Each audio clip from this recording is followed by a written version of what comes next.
Hello student, আজকের given sample copper sulphate. তো copper সালফেটের মধ্যে দুটো রেডিকাল আছে, একটা Cu2+ আর একটা হলো SO4 2-। Cu2+ আমাদের বেসিক রেডিকাল আর SO4 2- আমাদের অ্যাসিড রেডিকাল। তো আজকে মেন টেস্ট হলো wet test for acid radical SO4 2- identification test.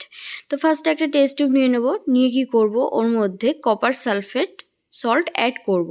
তো copper sulphate blue in colour, odourless and crystalline হয়। তো স্যাম্পল ফার্স্টে টেস্ট টিউবে নিয়ে নেব, নিয়ে কি করব, এর মধ্যে ডিস্টিল ওয়াটার অ্যাড করব।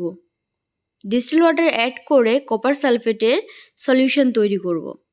স্যাম্পল সলিউশন তৈরি করে to make the solution acidic আমরা ডাইলিউট HCl অ্যাড করব। তো ফার্স্টে আমরা ডিস্টিল ওয়াটার অ্যাড করে এটাকে স্যাম্পল সলিউশন তৈরি করছি। Make sure that every particle soluble in the solution.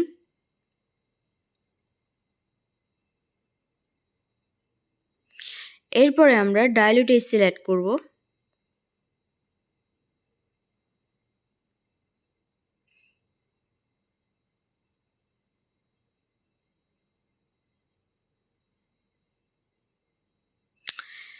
Dilute HCl add করে আমাদের ল্যাবে available BaCl2 barium chloride add করব। বেরিয়াম ক্লোরাইড কপার সালফেটের সাথে রিঅ্যাক্ট করে বেরিয়াম সালফেটের হোয়াইট পিপিটি তৈরি করে।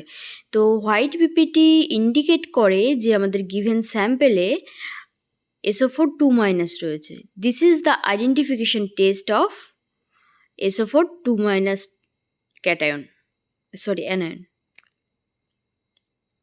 তো এখানে তোমরা দেখতে পাচ্ছ যে SO4 2- এর হোয়াইট প্রেসিপিটেট করেছে। তো এই হোয়াইট প্রেসিপিটেট যেহেতু ব্লু ইন কালার, সেজন্য ব্লু আর হোয়াইট মিলে এরকম কালার শো করছে।